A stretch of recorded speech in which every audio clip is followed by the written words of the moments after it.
So latest news in the On It world, new Alpha Brain formula, which is just a slight tweak on the old formula. It's fascinating to me that this is a new frontier.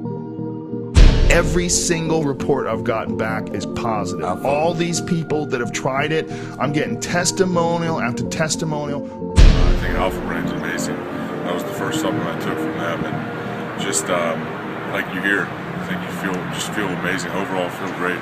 Mental focus, feel sharp. By the way, Max Eberly, one of the best pool players, a great instructor, is just raving about Alpha Brain. 3 hours of sleep at the most, and it would keep me focused throughout the day and ready to go.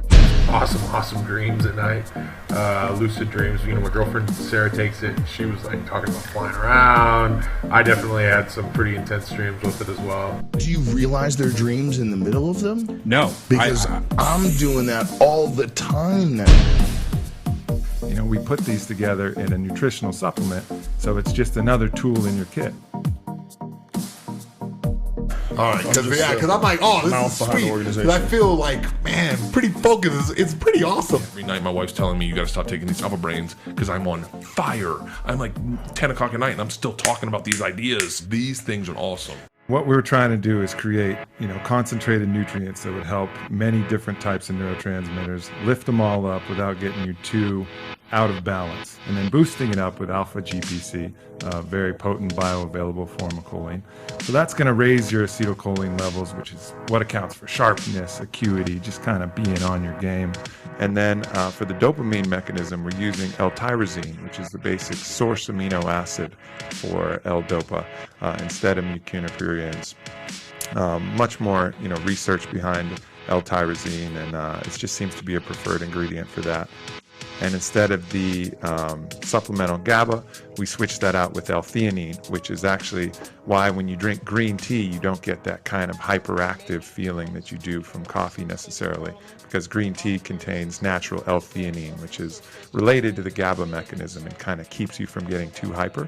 And then we added phosphatidylserine, which is a great ingredient. Got a couple cool studies with phosphatidylserine. One was measuring the accuracy of people off of a golf tee driving towards a hole 135 yards away, and found statistically significant improvement in a double-blind study for the people taking phosphatidylserine as far as hitting the ball straighter. And what they found is that it just helps reduce mental fatigue. It's a natural nutrient that's found in brain cell membranes. Everything else remains the same. The AC11, our proprietary antioxidant that comes from the rainforest herb cat's claw, that they concentrate some of the alkaloids and really help you kind of clear away some of your mental fog. And then the Bacopa and the B6 to help round out the formula. But what this is doing is basically concentrating really hard to get nutrients that if you were following a special diet, you could try and target and try and go after, but we can't do it. It just doesn't make sense. So, by doing this, we're giving ourselves an advantage. It's like putting extra tools in your kit.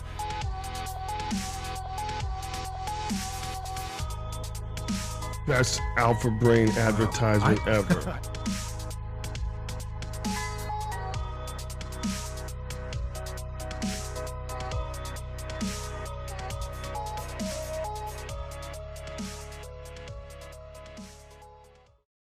Welcome back to the Final Shot Podcast. Today, the podcast is brought to you, as always, by Onnit. If you're not on it, get on it at onnit.com/TFS podcast and save 10%. Elk bars, maces, battle ropes, t-shirts, camp mugs, whatever the fuck you want, you can get it at Onnit. Remember, it's onnit.com/TFS podcast. We're also brought to you by Sovereign Extracts. If you're on that CBD train and you're smoking it, fucking eating it, rubbing it on your skin, it don't matter. Sovereign Extracts can hook you up. Go, I don't have a website for you yet. I will in a couple more days, but it'll be the USG Canada website where you can order this stuff from. And that runs us right into our next sponsor, USG Canada. They make some of the finest walkout gear I've ever seen. Like all of these sponsors that are on here, all the writing is all right into the fabric, so there's no patches, nothing weighing down your shorts. You keep it light and you keep it fresh. They also make some of the best gloves of all time. These ones I designed, so these are the bad guy specials. You get them USG. I think it's going to be usgfightgear.com, and if you use the promo code Final Shot, you're going to save 20% on your purchase. That's a big savings when it comes to any kind of combat sports gear, because that shit ain't cheap. These gloves probably retail for $200. You at least save the fucking shipping. Don't be a pussy and order from USG Canada. And last but not least today, my buddy from Edmonton, Sunil, the Clinch Fight Shop. The best fight shop in North America, hands down. If you order online, it's the clinchfightshop.com, and you use the promo code The Bad Guy, you're going to save 10% on your purchase. Plus, if you order anything over $100, it's free shipping. You can't fucking get mad at that, right? I don't think so. If you guys are on the YouTube, you can see my guest right now. If you're not, shame on you, but if you're listening on audio, fantastic. Ladies and gentlemen, my guest today is Brad Bartko. How's it going, buddy? Good, man. How you doing? Thanks for having me. I appreciate it. It's been a long time coming. We've kind of been brushing shoulders for, I don't know, the last 4 years. I've seen you at Edmonton at the fights. We say hi, shake hands, and go our separate ways. We did have a Facebook messaging thing going back and forth for a little bit, but that fizzled out. And then you went online and you were doing a live feed the other couple weeks ago now. Yeah. And I kind of chimed in on it a little bit because I have a different way of looking at things. And you were fairly upset about what was going on. So let's just cover that right now. That was when the American Capitol was stormed. Yeah. Look, for me, I'm a very positive guy. I mean, I'm sure we'll get into my story in a bit and kind of what I've been through. But I kind of faced life head on, really. And kind of watching the world crumble around me really upset me, and really where it came from, it didn't directly come from me, honestly. My wife was upset over it, watching it and turning on the news or watching every channel. It was on everywhere, and she just got really upset, and then of course that fed on to me, and then we both got upset, and I said, you know what, I got to get my emotions out. It's my public page. As I said on the video, you like it or you don't like it. There's a delete button for a reason. But it got me fired up, man, because I've said time and time again that I'm cut from a different cloth. I see things differently, and seeing the world crumble around me, it didn't sit well with me. I wanted to do something. I wanted to say something. I've always been the go-getter, and I gotta be the difference maker. So I mean, if somebody took something and heard my voice and, you know what, yeah, he's right, or maybe I was wrong, maybe I wasn't wrong, and you chimed in, and obviously you've seen the other side. I respect that, and I came to you privately as well. I got a ton of respect for you and what you've done, not only, like you said, in the fight scene, but just with your podcast and everything else going on. So I didn't want to, step on toes with you and cause some, bad blood between us. So that's where it all started with there. So. The reason I pay attention to a lot of the stuff that goes on in America is, one, American politics directly affect Canada even more than our politics do. And whether people love it or hate it, that's the truth. Two, when you see just pure stupidity, that's dumb. What they did was dumb. Yeah, it's stupid. Yeah. But it steamrolled into a lot of other things where we have famous people going on SportsCenter like LeBron James saying if that was black people, there would have been a different story. And I'm sorry, right. I'm sorry, sir. But it didn't matter on that day. Black, white, purple, brown, it don't matter. You're going in there and you're going to be fine. That's what was happening on that day. Now you do that tomorrow, you're all getting shot. Yeah, 100%. That's the way. That's the way it goes down.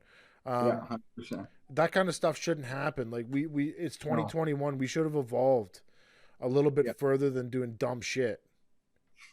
I agree with you, and I think that's where I was at too. Was like I said, I'm a positive person, and for the most part, surround myself with positivity. I got no time for negativity, no time for the bullshit. I mean, I cut that out, and I cut that out years ago. So for me to see that, it did. It kind of disgusted me, and I'm just like, is this? We're in the a century. We're everything's on social media now. Whether you're right, wrong, whatever, it's plastered everywhere. So I looked at that and I'm like, that's not the image I want, my kids to grow up in. That's not the world I want. Like, that's not the world I envisioned. I did, I'm not a puppy dogs and rainbows guy all the time, but I want my world to be better. This is going to affect us for generations. And even when I'm gone, my kids, my grandkids, I want things to be okay. I don't want things to be divided and people hating on each other constantly with whatever it is. And the sad reality is that's the world we're in right now. So when I said we need to come together, it was, look, we all have differences, we all have a different opinion, we can respect that.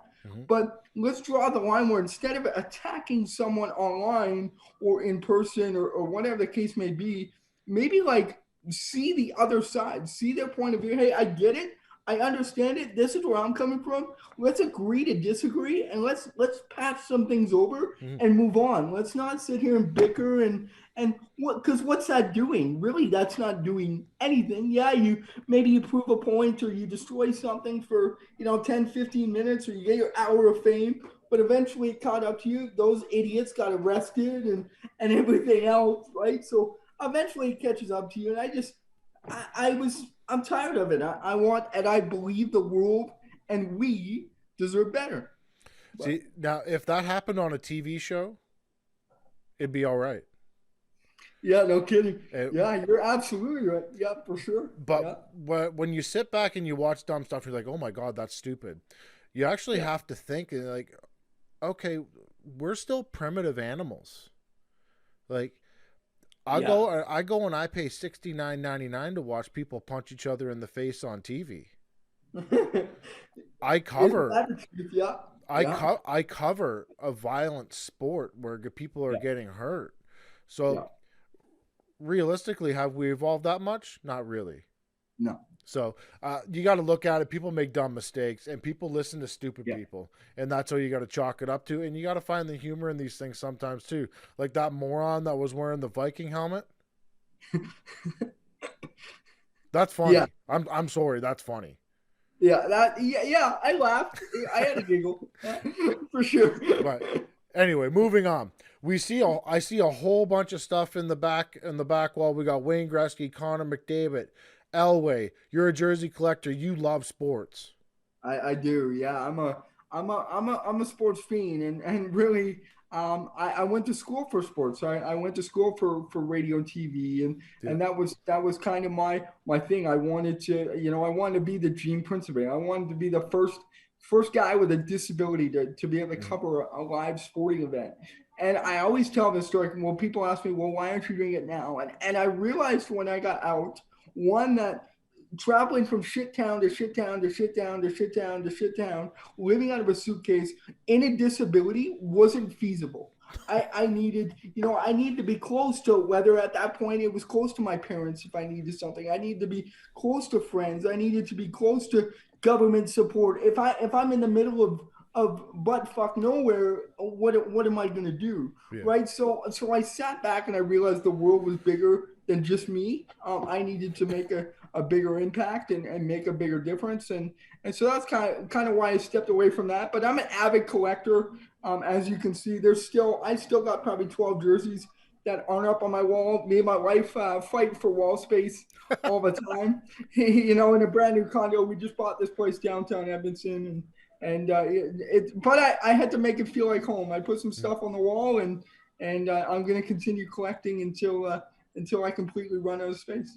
So tomorrow night, our respective teams are going to go head to head. The Edmonton Oilers versus the Toronto Maple Leafs. Yeah, they are. Now we've already split a 2-game series, 1-1. Yeah. I'm guessing you're going to call Edmonton tomorrow night.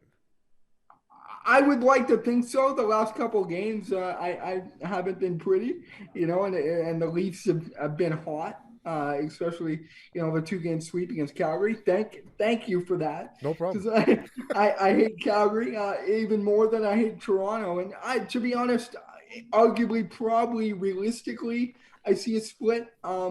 Standings wise, I'd like to see a 2-game win here against Toronto, but I just don't see it happening. I think with Freddie Anderson between the pipes and obviously the firepower on both sides, and the way, like I said, the way the Leafs are going, I just don't see a 2-game sweep. I think realistically, we might see a split, and I know it's probably not music to your ears, but I think that's realistically what we'll see, and Toronto will stay atop the standings for now, and Edmonton will try and claw their way back.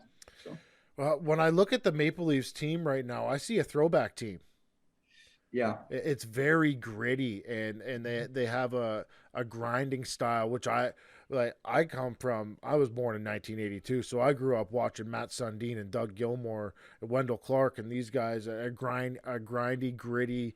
We're fighting all the time, that kind of hockey, and that's what I see in this team, and I really like it because it kind of brings back that North American style of hockey, not the European style that we've kind of adopted into the NHL. So what I think you got to have that mix. You got that talent nucleus kind of with Matthews and Marner and a couple other guys in between. But you got to surround them with that sandpaper, that grit, because you got to protect those stars of the game. And I think that's kind of in a sense what Edmonton's lacking. You look at Zach Kassian, but let's be honest, Kassian hasn't been the same since his suspension a couple of years ago. He's a little bit more timid now. But at the same time, guys are starting to, you're shying away from the fighting in hockey, and that's, they're trying to get that. To me, I hate it. I think fighting in hockey belongs in hockey. Yeah. It should stay there. That's just, what I love it. I love the big hits, and so I think that's what Edmonton's missing. But you're absolutely right. Toronto is really they seem to have that balance, and their defense looks good as of late as well, and of course to have a rock in between the pipes in Freddie Anderson never hurts. So. Well, this COVID thing actually kind of gave Canadians a blessing when it comes to hockey right now, because it's almost like watching an original six kind of thing going on between these different conferences that are only playing each other. Now we get Canadian team versus Canadian team, which is amazing. And right now, the viewership is off the charts. Yeah. This is incredible, not only for the game of hockey right now, but for Canadians as a whole. As you mentioned, we're really going to find out at the end of the day who's the best in Canada. I think we're going to have those bragging rights, whether that's Toronto, Calgary, Edmonton, whatever that may be. But you look at the flip side, and I'll pose this question to you: being a season ticket holder in Edmonton. When things get back to normal, hopefully soon. If this goes on a couple of years, do you want to see, if you're a season ticket holder, do you want to see Toronto 9 times? I mean, yes, It's entertaining. It's entertaining. I get it. I understand it. But you're also missing the other talent. So you're missing the Ovechkins. You're missing the Crosby. And maybe you stick to a heavy Canadian schedule and you sprinkle in maybe a game or two against Pittsburgh, maybe 2 games a year, one at home, one on the road, a game or two against Washington, a game or two against the Rangers, just to kind of, because you want to showcase guys like Matthews and you want to showcase guys like McDavid. So you want them, especially when you go into a market like Florida or a market like Arizona, and those seats are empty and there's nobody there. You want to still be able to have a McDavid or a Matthews on the ice showcasing their talent, and other cities and another country really be like, wow, there's something going on here, and maybe draw an audience. I think that's where it comes down to, for sure. And it's all about money, right? Yeah. We know that it's all about money. And right now, I'm happy with the Canadian division, and if it goes on for another year or two, couple of years, I mean, so be it. I'm not complaining. It's been an incredible hockey, for sure. We're gonna get through a couple more sports things, and then we're gonna get into your story and what the hell's going on over there in Edmonton. But we got the Super Bowl coming up. We got the Kansas City Chiefs versus Tom Brady and Gronkowski. Yeah, for me, I love Mahomes. I love what he brings to the game, and his quick feet out of the pocket, and his those sidearm throws, just an incredible talent. But for me, I don't think you can ever. Time and time again, I've been burnt in the past. You can never bet against Tom Brady. Yeah. Tom Brady is as cool and as calm as they get. Rob Gronkowski coming back. Bruce Arians there at the helm. I love Bruce Arians as a coach, and really what they built in Tampa Bay in such a quick turnaround. Because let's be honest, just a few short years ago, Tampa Bay was one of the laughing stocks of the NFL. They weren't very good, and drafting Jameis Winston, maybe rushing that might have been part of that, a mistake. But now having the ageless wonder Tom Brady, and there's a running joke out here that he's going to play till he's 50 years old because nothing seems to phase him. So for me, it's Tom Brady. I have him winning the Super Bowl. It's going to be close. I have it under a 3-point game, but I think Tom Brady will pull it out. So I have a fun story for you. I was 10 years old, and my dad had to go to Kansas City. So I tagged along, and we stayed at a hotel right across from Arrowhead Stadium. There was a bar. So they were playing the St. Louis Rams. Long story short, the Rams were there. I got all their autographs. And then there was a bar in the basement of the hotel, and they were doing a draw to put the kickoff ball out and sit at the 50-yard line. And I begged my dad, go get it. I begged him for an hour to go get a ticket. He finally gave in and went into the bar and got a ticket. And I sat out in front of that bar because I wasn't allowed to go in until they read that number. And I fucking won. Oh, wow. That's incredible. Yeah. So I got to put the kickoff ball out. I got to sit at the 50-yard line and watch the game. I got to meet Steve Young, Joe Montana. Who the hell? I can't remember who else was playing for him. But so I've been a hardcore Kansas City Chiefs fan ever since then. And up until last year, they sucked dick. Yeah.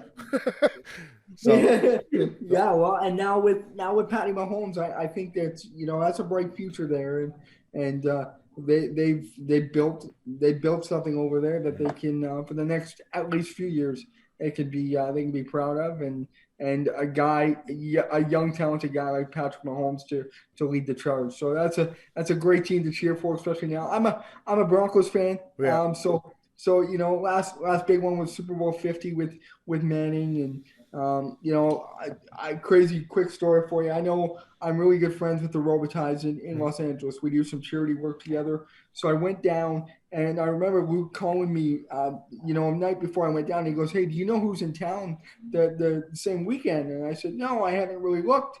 And he said, "The Broncos are playing the Chargers."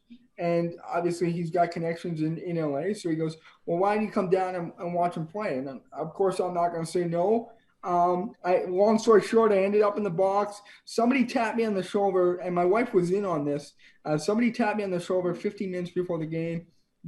I wore my jersey in the owner's box of the LA Chargers. So I thought I was getting in shit. I'm like, oh no. They're kicking me out of the game, right? So they escorted me down the elevator into this media room. I watched the last 3 minutes of the game. He kicked a field goal. Broncos won. And then he goes, "Follow me." So this is he was like the PR guy of the Chargers. And he followed, and all the Broncos come running out. And they're like high-fiving me. They're giving me signed stuff. And then I wore my Elway jersey brand new. I got it like a couple weeks before. And John Elway walks around the corner. And I literally shit my pants. And, he signs my jersey. We have a great conversation. He invites me down to Mile High Stadium in Denver. This was obviously COVID hit, so I put plans on hold for now. But, it's that's kind of a memory for me. I don't know if you can't see it very well, but the jersey's signed to me. Okay. And then there's a picture of Elway playing back in the day, and a picture of me and John Elway. So to me, it's a one-of-one jersey. I did it specially. I framed it like that. So it's a memento and something I'll carry with me. But I've been a Broncos fan forever, and I'm just hoping they can return to their winning ways here soon. See, my only problem with that story is your wife couldn't give you a heads up. What's she trying to do? Kill you? Give you a heart attack? Yeah, that's what I thought, because I didn't see her, like, she's not a huge sports fan. Obviously, she married into sports. So, she was in the sweet grabbing of food, and I guess they kind of pulled her aside and said, "Hey, a friend of Luke Robitaille is a friend of ours. We see he's a huge Broncos fan. Would he like to meet John Elway? And of course, she probably said, well, yeah, who are you kidding? Like, of course. And so I was out there watching the game. I'm not going to, waste time in the suite. That was my first time watching them play. And of course they tapped me on the shoulder. I thought I was getting kicked out. It was great. So it was a good surprise at the end of the day when we all got it done. It was good. Yeah, just future reference, just keep an eye on her. She's scheming. For sure. Yeah, for sure. Last sports thing I'll talk to you about, and then we'll get into what's going on with you. Conor McGregor fought Dustin Poirier on the weekend. Dustin Poirier ended the show in round 2. Did you watch the fight?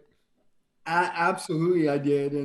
And for me, I'm sorry, but for me, the highlight of the night was Michael Chandler. Oh yeah. I've been, I watch really everything when it comes to sports, and I've been a Bellator fan, since they kind of picked up on their roster as well, and watching kind of Chandler come through and be the champion there and do his thing, and now come over to the UFC. I couldn't be more happy for him, more excited. But as for Poirier and McGregor, I thought, it kind of showed McGregor's kind of layoff. He's been away for a while. But Poirier came out. I think he had something to prove. Losing the first time. I'm sure as a competitor, you never want to lose two in a row of the same guy, and going out there and something to prove. And really, he was on the map. But now all of a sudden, to beat Conor McGregor, now you start a shitstorm of a whole new conversation. Now Dana White's like, man, okay, this guy's for real. We knew he was good, but now he's for real, knocking out Conor McGregor. And I'd like to see Chandler maybe fight Poirier next. The whole Khabib McGregor thing, I don't know if Khabib will come back. That's something Khabib's obviously got to decide with his dad passing and if he wants to do. For me, in a perfect world, fantasy world, if Khabib comes back, I want to see him fight GSP. Just being Canadian and a ticket draw, and hopefully we can have fans in the stands there. But I think McGregor will be back. I think McGregor will be better. I don't think we see a super long layoff with McGregor. A couple of years out or whatever. I think we see him back before then, and hopefully get some rust off and get a couple more fights under his belt. After having a couple days to sit back and think about the fight, the UFC kind of did Conor McGregor dirty. Mm-hmm. Yeah. So you got a guy that's fought 40 seconds in 1,000 days, who begged for fights last year. Begged. He went as far as to try to set up a charity boxing event against Dustin Poirier just to get some rounds in. The UFC had no aspirations on doing Conor McGregor versus Dustin Poirier until those two guys put that exhibition sparring thing together. Yeah. And then they fuck up. Crazy. They fucked up. It's insane. For me, and that's the other thing. I laugh at it because it's funny, but I would love to see, like I said, it's comical, but Jake Paul, and I would love to see his teeth get knocked in by McGregor. We're seeing him. He lined up another fight apparently in March with Ben Askren, and I hope to God Askren goes in there and just wipes the floor with him and makes him a doormat for 30 seconds or 40 seconds or whatever it's going to be. But this whole, now Jake Paul's this sensation and wants to box and wants to fight. Hell, throw him in there with Adam Braywood, and then you say his name 3 times and he'll appear as well. So Braywood might be able to clean his clock a few times as well. I hate talking about that guy because he doesn't need any more press than he's giving himself right now. But he wanted to get into it. Now he's got a real fighter on his hands. He might not be a real boxer, but he's a real fighter. Yeah, 100%. So you're not going to get the basketball guy getting knocked out in 30 seconds with Ben Askren. Ben Askren's a real competitor. He's a tough guy too.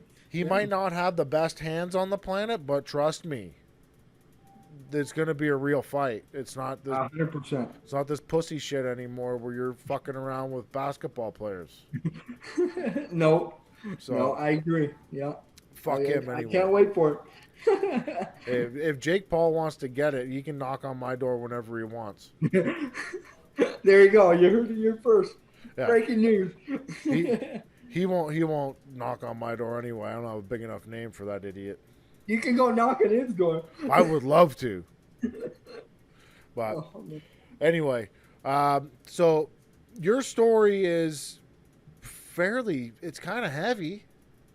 It's heavy, but we try and we make the most of it, you know, and like I said off the top, we push forward, and positivity is key, and I think maybe, you know, given 24 hours to live and 20 plus operations, 60 plus days in the hospital before I got to go home, you know, told at 2 years old that if I wasn't sitting up on my own, I'd never walk, I'd never talk, I'd never be a contributing member to society. So I think maybe that's where the positivity and the helping people comes in is when you face death kind of straight in the eyes and straight in the face, you really appreciate life just that much more. Everything I do with purpose. I do with intention. I do genuinely. I'm not this fake person going around and, you know, look at me.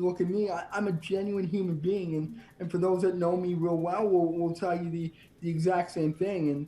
And you know, so that motivated me. I'm motivated every single day to go out and do my best and be my best, and to really be the best version that I can be. And I want to be, you know, it kind of roused me up, and I get sick and tired of it. I went to I tell the story quickly. I went to school with a couple people with a disability. I went to a public school. I was treated normally, but I see them get on this bus all the time, and they were negative, and they didn't smile, and they were drag, you know, their head down. They were slouched. They were, you know, poor me, poor me, poor me. And at that moment, I looked and I said, why would I feel sorry for myself?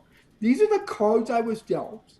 Why not just push all my chips to the center, and I'm going to go all in? I'm giving one shot. I'm literally, somebody, whether you believe in it or not, somebody up above said, no, your time's not up yet. You're 24 hours, you're moving on.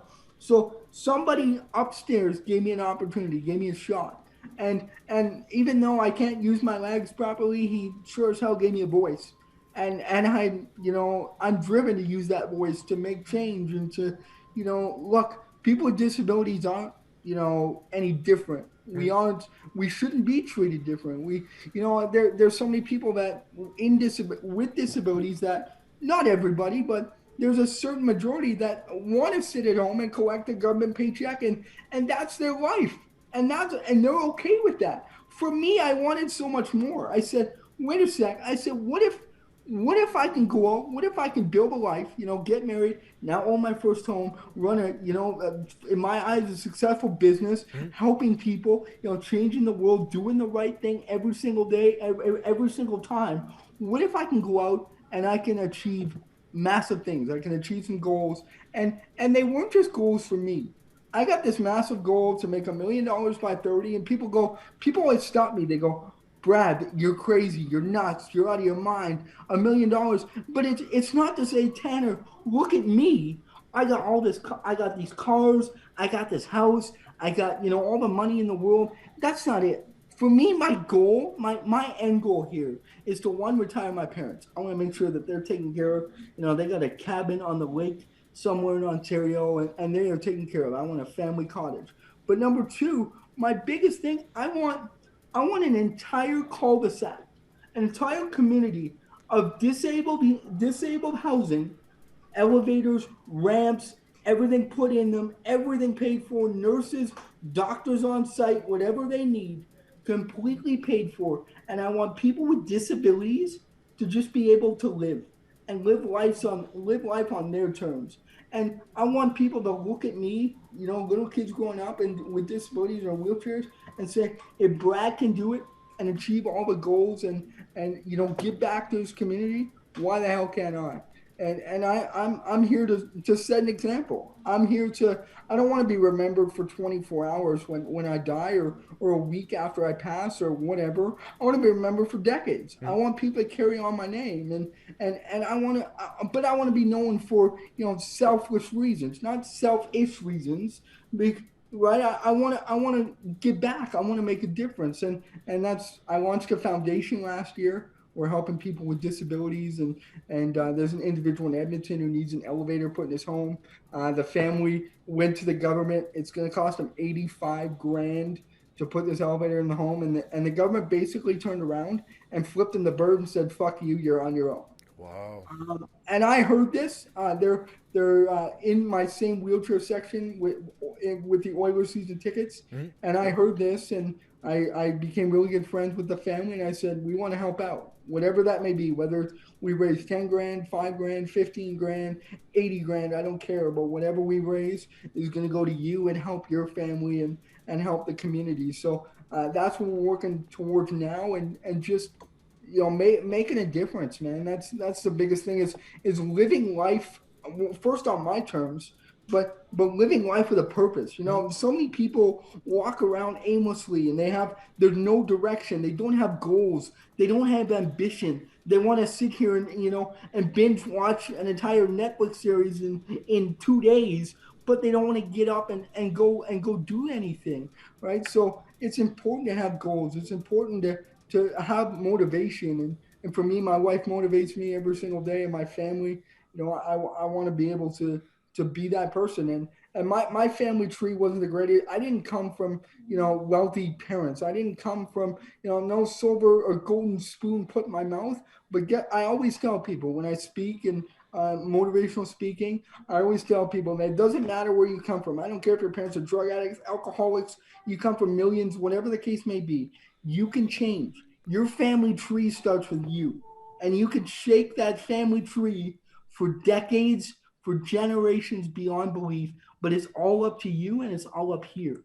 It's all about mindset, mentality, and overcoming, because our biggest challenges is within ourselves. So if we can overcome ourselves at points, and our fears and our doubts of what people are going to think about us, and all this other bullshit that we feed ourselves, if we can overcome that, the world is our oyster. It may take time.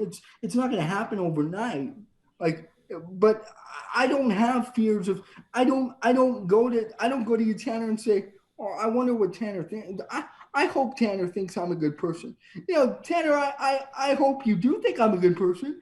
But quite frankly, I don't care what people think about me. I just go about and do me. And if you like me, great. Here's the journey. Come along for the ride. And again, if you don't like me, there's a delete, block button, or remove button. And that's, for me, that removes the negativity anyway, and allows me to bring in more positivity in my life. And I'm all about surrounding myself with positivity and people that are better than me, because I need to become a better version of myself to reach my goals and to reach my dreams and accomplish. Because the person I am today isn't going to do that. I need to grow. I need to self-develop, read good books, audio, podcasts, all this stuff, and become a better person every single day. It's all about growth and becoming a better person than you were yesterday. So you and I are going to replace a word right now, then, because you're a positive guy. And to me, the word disability is a negative word. Yeah. It means you can't do something. I fully believe that people, and I'm going to use the word that have disabilities, secretly have a superpower somewhere else. And it could be your mind.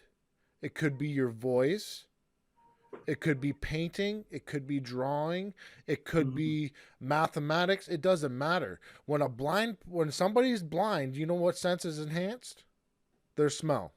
Their smell, yeah. That's called a superpower now. That's right. So you don't have the ability to do a lot of the things that I can do, i.e. walk. But fuck, you're smarter than me, guaranteed. I'm half a moron. Your superpower is your brain. Yeah. You're smart. And you have another superpower is you don't have any fear. You're not scared to voice your opinion. That's a superpower, man, because there's a lot of people that can walk, talk, crawl, run, jump, and they don't open their fucking mouth. Mm-hmm.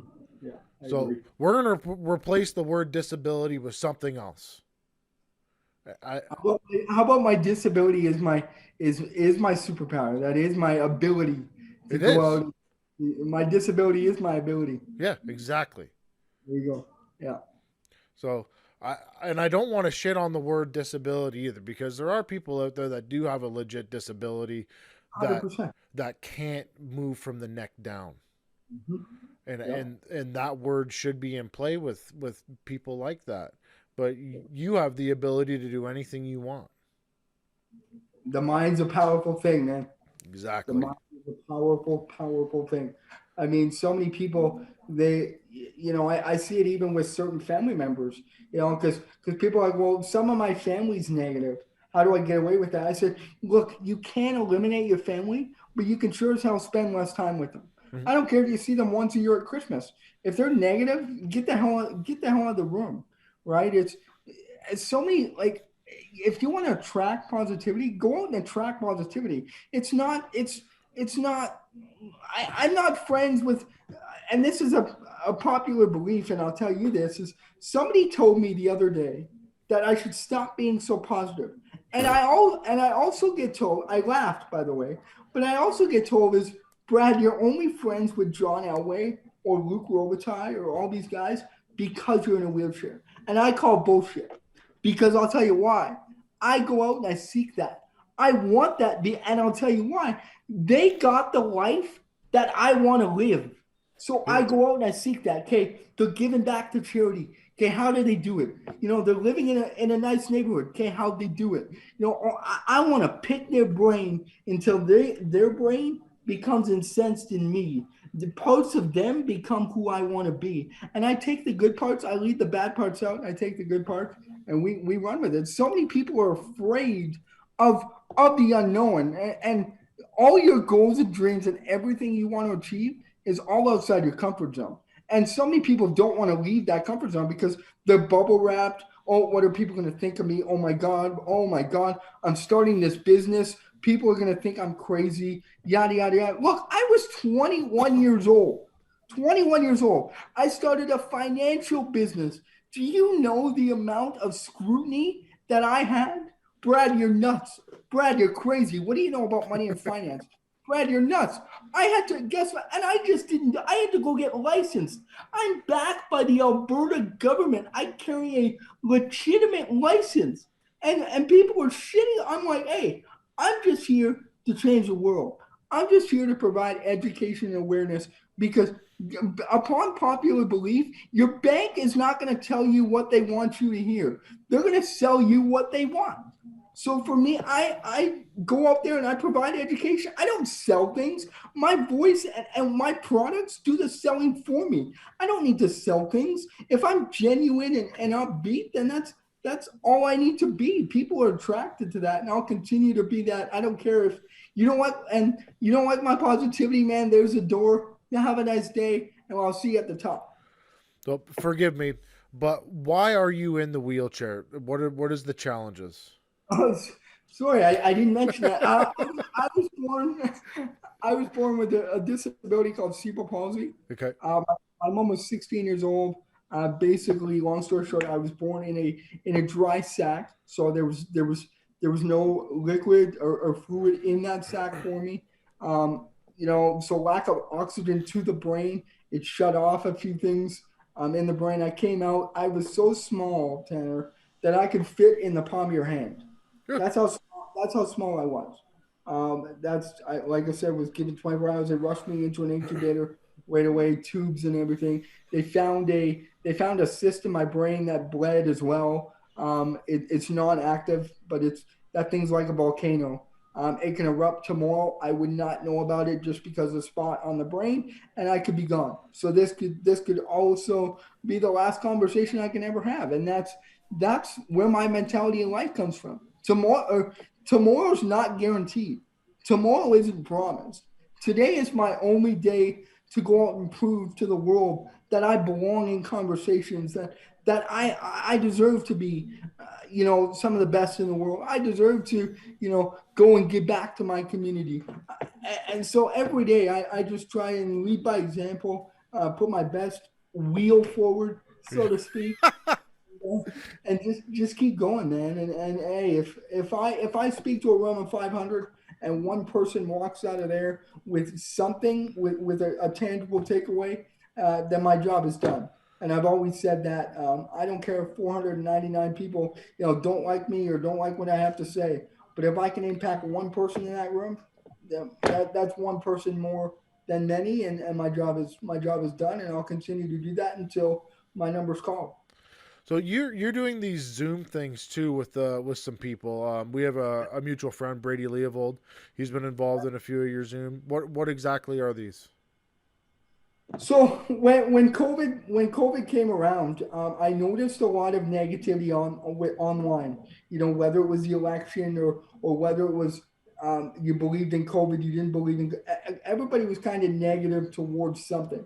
I, being the positive person I am, I wanted to create a safe space for people to come to, and we can uplift people. We can help people that are struggling, and whether it's people don't care about me, or people not reaching out. So I reached out, I put it out there, and it is crazy what it turned into. We have a group of 13 people that we meet with every Tuesday. Only three of which who I actually knew. I didn't know Brady much before this. I've been on his show, I've been on his podcast, but I didn't know much. And then we got people all the way in Australia Oh, wow. joining us that I have no idea who they are. It's fantastic to see, and we've created kind of an environment. We've created a family where we're there for one another. If somebody's going through a bad day, we're there to pick each other up, because 10 hands can do light work than just one person, Yeah. right? So if we can all rally around each other during a difficult time, and uplift people and share stories. And just a couple weeks ago, we were talking about personal developing, and the one lady was getting into podcast, and she's a brand new single mother, so she's trying to navigate that world within COVID. So we talked about and gave her some tangibles there, and just helping her through it. So if we can give people that push, and become better people out of all this, then like I said, that's my goal, and that's really what we started to do. And now we're almost 4 months into this thing, and it's kind of created and has a mind of its own, that it's clockwork. Every Tuesday at 7, it just happens, and it's been incredible. I've created some lifelong friendships that I'll never ever take for granted.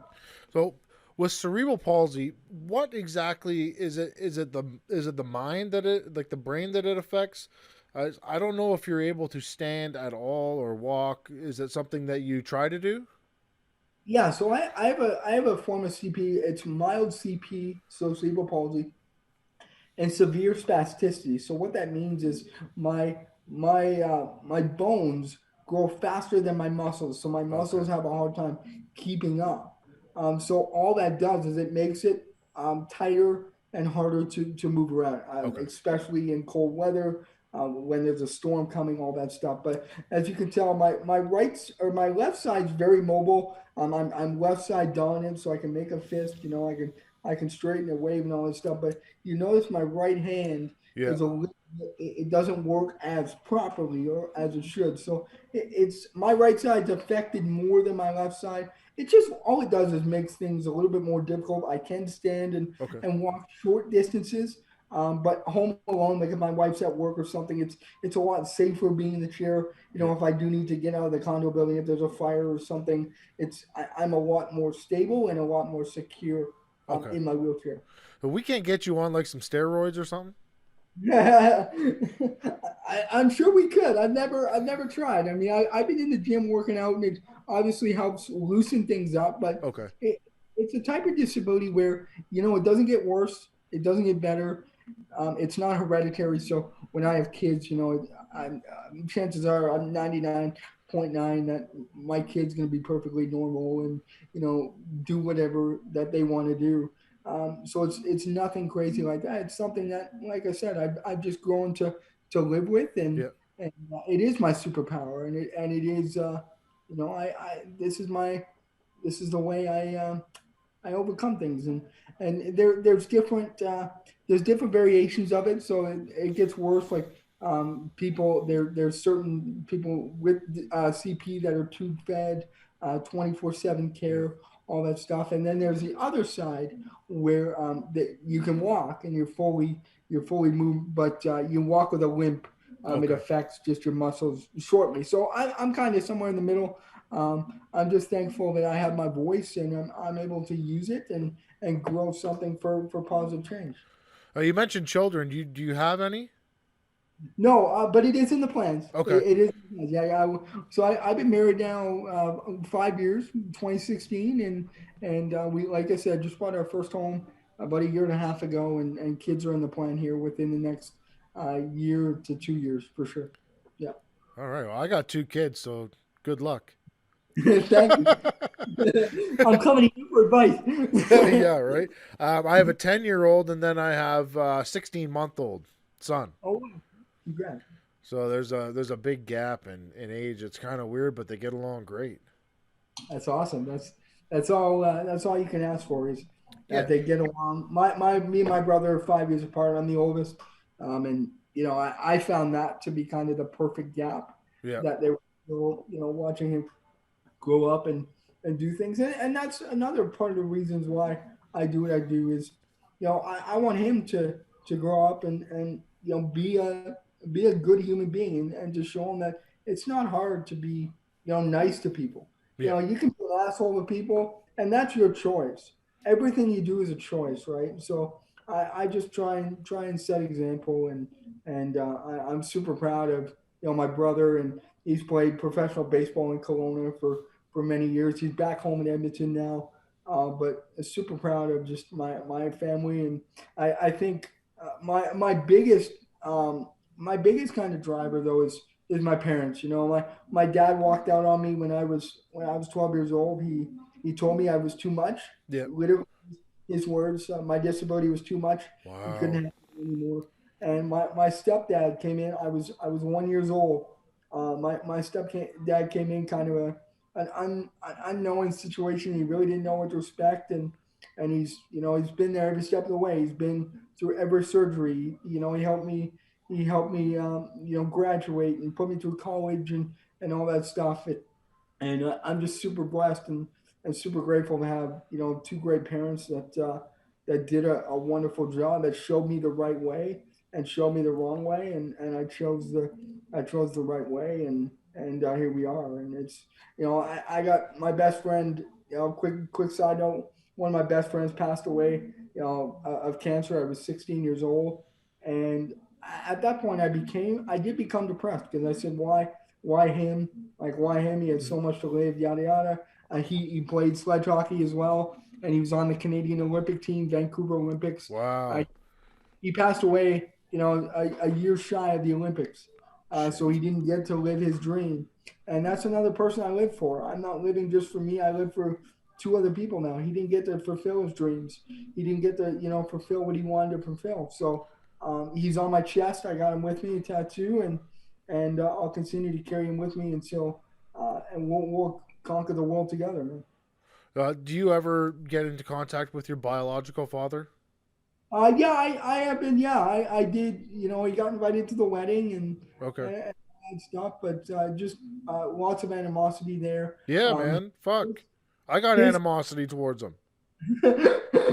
his father, so my grandfather was one of my best friends in the entire world. He Okay. was more of a father than my biological father was. I'm super very very close still to that side of the family, and when my grandpa died, 6 months before my wedding, his dying wish was to have kind of the entire family at my wedding. That was just one of his. He wanted all his kids together and grandkids. So for his wish, I invited him to the wedding. He showed up, Yeah. and but hey, I gave credit to my stepdad, which is my dad. I call him dad, he's Yeah. not stepdad. And I gave him credit for the wedding, and some stuff happened there, and my biological father didn't like that, and I haven't talked to him since. So, um, I did what I need to do for my grandfather, and I'll continue to make him proud. And one thing I'm very proud of, and one thing one of the last things he got to see was, and if you don't mind, I'll quickly do it Yeah. here. But I've always, and another Matt, my buddy that passed away as well, one of their biggest dreams was to watch me walk across the stage to receive my grade 12 diploma. So Matt passed away about a year before that, and doctors approached me for a massive surgery. They wanted to break my legs, literally from the femur down, reconstruct my legs, and they said, "Brad, this is going to help you walk a little bit better." Now my knees were bent in like this. They would rub together every time I walked with a walker, so it made it difficult, and they were bent at a 45-degree angle all the time. So what they wanted to do was straighten the knee to where it's supposed to be, recorrect the kneecap, and continue. So I went through a 6-month rehab process, intense rehab. Jesus. I was ahead of schedule, and I showed up to graduation. Nobody knew except my immediate family, of course, the family coming to graduation. I got pulled aside by my principal and teachers and said, "Brad, you can't do this. It's way too dangerous. You can't do this."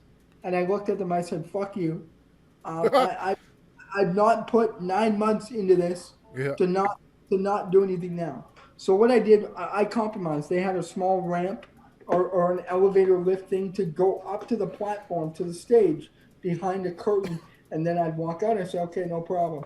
So I got to walk across the stage and receive my diploma. And let me tell you something. If you've never heard 2,000 people on their feet chanting your name, it was one of the biggest moments of my life. I stood there for a minute. I got teared up, and I pointed up to the sky because Matt was still there. I pointed to my family, and I said, "This is what we did it for. This is all worth it." And I continue to, with that kind of that warrior mentality, I continue to live my life kind of that way. And whatever I do with full intention. I do to the best of my ability, and that was kind of the game changer for me. Is when I went through that massive surgery. It was all systems go from there. Well, it seems like you have a lot of amazing people in your life. We spoke about your father, your stepfather. That something like that takes a very special person to be able to step in and do that. Another person is your wife. Yeah. Is she there? Yeah. Jen, can you come here for a sec? She's currently in the bedroom watching Netflix. I'll see if I can. Was she watching fucking 90 Day Fiance or some shit? No. There's a show on Netflix called Cable Girls. It's an Italian dubbed in English kind of show, and the Robitaille family actually told her about it, and she's been addicted ever since. So here she is. I'll get her to come over. Yeah, we'll get her on camera for a couple minutes and we'll talk to her a little bit. But yeah, you know what, she doesn't. She deserves kind of all the credit in the world, and kind of putting up with my ass and putting up with me, and he wants you on camera for a few minutes. So come here, come sit. She says why? Because he's gonna ask you questions. Sit down. So there's a lot of people in the world that do have challenges, and finding a significant other sometimes is very hard. And maybe it's because they don't put themselves out there or they don't have a voice. But you, Brett, you're somebody that's done it. We can't see her yet, but I'm sure she's lovely. There she is. You see her now? There she is. Yeah. And just to put your relationship in the spotlight a little bit, what drew you towards Brad? Me on the spot now. Yeah. Say nice things. What drew me towards Brad? Well, at first it was I'm trying to find the words. I haven't been asked this in a long time. So at first I don't want to use the words like inspirational, but in a sense he kind of was. But then it was just like his personality. It's kind of like you just needed to be around him kind of all the time, and we just start hanging out more and more. And yeah, it just kind of like took off from there, I guess. Yeah?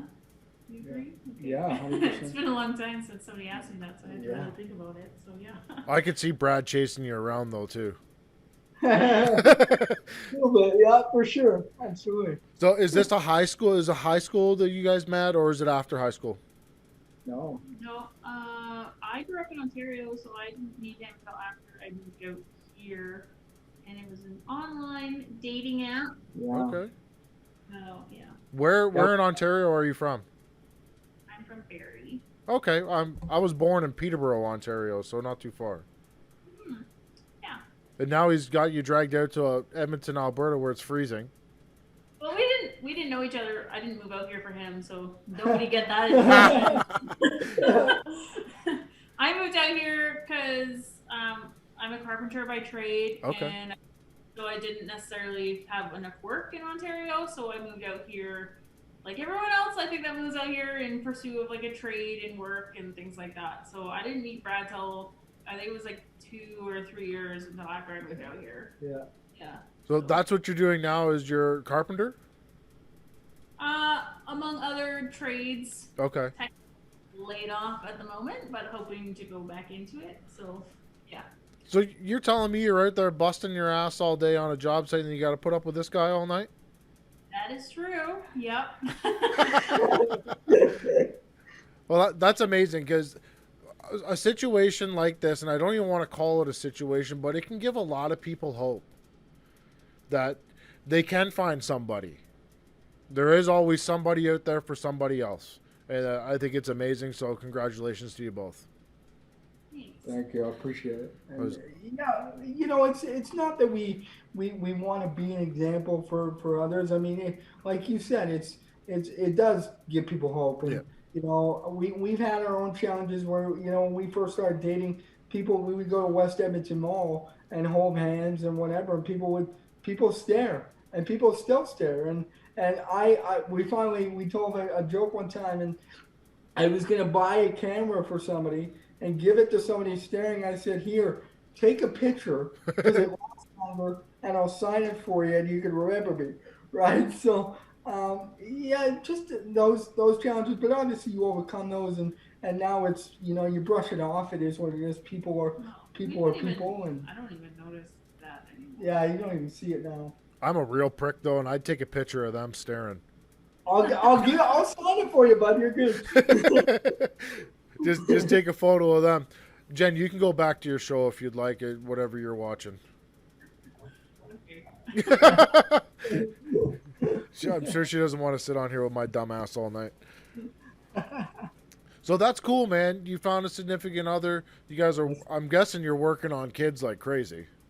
We're getting there, yeah. Like I said, we're settled into this house now, and that's kind of the next step. And I wanted to be at a point in business where I wasn't, you know, I wanted to be somewhat stable and off the ground, and not worry so much about bills. I want to make sure that Jen, you know, could take the time off she needed, obviously maternity and stuff, and for me, if I wanted to be a stay-at-home dad, and I can work remotely, you know, I make my own hours and everything else. So whatever we decide, I mean, we're gonna be flexible and do it, and I'm excited for that next chapter for sure. So I'll tell you a funny story. The first time you ever hit me up, I think it was probably 4 years ago now.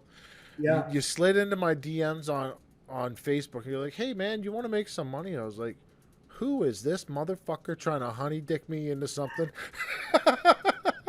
I've grown up since then. I'm a different person now. But yeah. I had no idea, because I think I'd met you before in Edmonton. Yeah. But I didn't know what you did. I was like, what the fuck does this guy want? He's like, yeah, just come into my office. Like, yeah, dude, I'd love to show up, but I got a full-time job, and at that point I lived in Red Deer. Yeah, that's right. But yeah, no, I mean, for me, really, obviously now it's different, but yeah. My business is all word of mouth, and I like to, you know, obviously get it out there, and I'm not a salesperson. I don't like selling people. I like I said, I pride myself on education awareness, and it's ultimately just getting people in the door, showing them what I do, and even if they don't like what I do or don't feel a need, maybe they know people that do, whether that's, you know, a mortgage, insurance, investments, you know, everything that I do. I'm a traditional broker, so I deal with about 80 to 100 different companies. So I have access to pretty much everything, and it's all about just helping people in the right way, because there's so many people nowadays that they think they're good and then you look at their plan and they're far from good. Like they don't even know what they have in place. They don't have enough of this or enough of that, or and so you try and guide people into on kind of onto their right path. And it's not a cookie cutter plan. Not everybody gets the same thing. I try and I pride myself on look, your life is different than my life, different than my neighbor's life, et cetera, et cetera. So you may need different things than I need, different things than what he needs. So I mean, it's all about that balance and really helping the client and putting the client first. Whether that pays me $5 or $1,000, I mean, I want that client to remember me, and I want that client to come back. Whether when they need a mortgage eventually, they come to me. When they need all this other stuff, they think of me and they come to me. So that's all it is just spreading the word and getting it up there now for sure. Well, it sounds like a tough business, man. It's not, it's definitely not easy. But I'll tell you something, Tanner. It's definitely worth it, and it's worth every struggle that I've ever been through. I'll tell you a struggle real quick.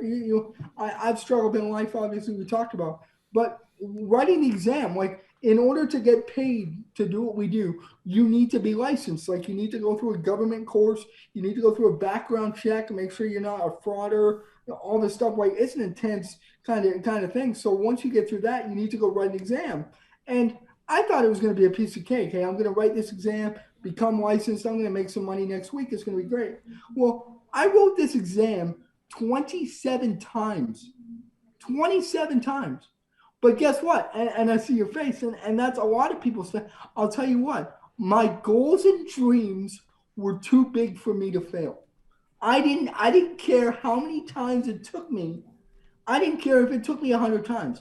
I was going to get that thing done just to say, one, I got it done. I didn't quit. I didn't give up. I got it done. I persevered, which I did. And I instill that into my team nowadays. Hey, you want to think about quitting after doing it one time? Try it 27, right? So, I mean, just keep pushing through. And your goals and dreams are way too big to fail. And just keep going. It doesn't matter if you're 28 trying something new or you're 65. You can succeed and you can do it. And that's the moral of it, man. Just keep pushing through. You're obviously doing well with it. You've entered. What is this Edmonton Elite? Tell me what that is.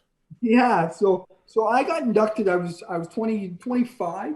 I got a phone call from a friend of mine at Granville Casino, which is a casino in Rogers Place, downtown Edmonton, where the Oilers play.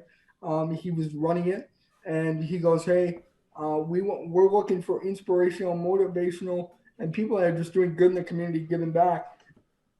And basically, we want to induct you into Edmonton's Hall of Fame, basically. And there's only going to be 30 individuals we're going to pick from. That's it. You're going to be one of 30."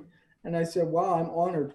All right, let's do it." And they go, "Well, can you have people to vouch for you? Like, can you have people create a video, send it in, and submit it, and tell me a little bit about you from another person's perspective?" So I had people. Craig Simpson, did a video for me. I had Gene Principe, who covers the Oilers for me, do a video. All these guys do a video for me, and they phoned me back, and they were super blown away and super impressed by my story. One about I've overcome, but my ability to want to get back, my ability to, it's not about me, it's all about we. I'm working on patenting that right now as we speak. It's not about me, it's all about we, because if I help enough people get to their goals and dreams and reach their goals and do what they want to do, if I help enough people do that and achieve greatness and do what they need to do, then ultimately, hey, it's karma. It's going to come back to me, and I'm going to reach my goals and dreams. So I'm all about helping people and helping different people. So I was honored to be able to do that at 25 years old, to be inducted into Edmonton's Elite, one of 30 only individuals in Edmonton, just doing good in the community, giving back, being an inspiration. I don't really, I hate that word, to be honest. I don't, you can call it that. I'm not here to inspire people. I'm here to, I want you to remember me. Yeah, I call it inspiration, call it whatever you want. But I'm here to make a difference. I'm here to live my life on my terms, but I'm here to also make sure other people are in a better spot after they leave my presence. That's my goal. I think a better word for what you want to do is you're a motivator. Yes. Fantastic. Yes. Great word. Being inspirational is something, but being able to motivate somebody, you can inspire somebody to do something and they forget about it. But if you can motivate somebody to do something, that's very different. 100%. Brad, unfortunately, we're up at the hour mark. Is there anything else you want to say today? No, hey man, I said what I need to say. Obviously, do great, be great, continue to kick ass and do what you're doing. I appreciate you from the bottom of my heart. Obviously, I want to thank. I think the guy to thank introducing us is Adam Braywood, and we were at his fights, and obviously, you guys followed him around, and we're you guys are tight with him, so. Without him, I don't think we would have crossed paths. And obviously, I'm a big believer in people in your life for a reason, however big or however small. And I don't take that lightly. So I cherish you. I respect you. I respect what you're doing and what you continue to do. And whatever you need, man, I'm always here. I'm only a phone call or a message away. You got me in your corner. Let's do it. Well, thank you very much, and the feeling is mutual, man. You need any help, you need anything, you want to come back on and tell somebody to fuck off, you're more than welcome to do whatever the hell you want to do. But yeah, just keep doing what you're doing, man. Don't lose motivation, because sometimes that does happen in life. People hit a speed bump, or who fucking knows, you fall off the shitter. I've done it. but that's part of growing, right? You got to be able to embrace the setbacks. You got to be able to. It's not a bad day. It's a bad moment. What I tell myself: keep your goals in front of you. Keep what you're trying to do in front of you, however big or however small.